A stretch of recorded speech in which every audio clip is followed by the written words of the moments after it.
Алите рекетирани во оваа Македонија, барете и кај Зоран и Вице Заеви, некај појањуваме. После овие зборови на Боки 13, молка и речиси сите луѓе од власта, на социјалните мрежи ниту еден од функционерите на СДСМ не објавува ништо на оваа тема. Во медиумите единствено го има демантот на Зоран Заев и одговорот на новинарско прашање на техничкиот премиер Оливер Спасовски, кој вели дека немало потреба од никаква истрага.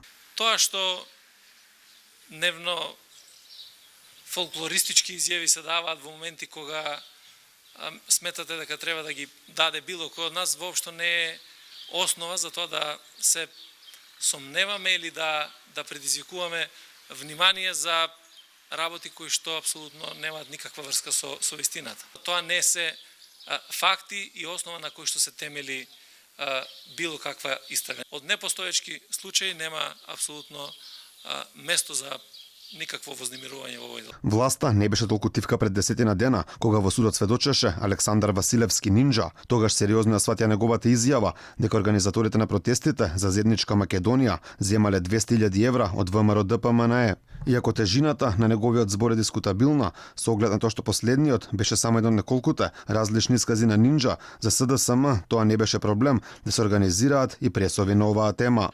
Неодамна во јавноста излегува информации дека Дурловски заедно со водачите на протестите и водачите на Крвавиот четврток добиле 200.000 евра за своите активности. И покрај тоа што Нинџа и во минатото имаше сосем различни сведочења, во случајот Ровер, неговото сведочење за организацијата на настаните од 27 април стана начин за терање кампања на социјалните мрежи од страна на генералниот секретар на СДСМ Љупчо Николовски.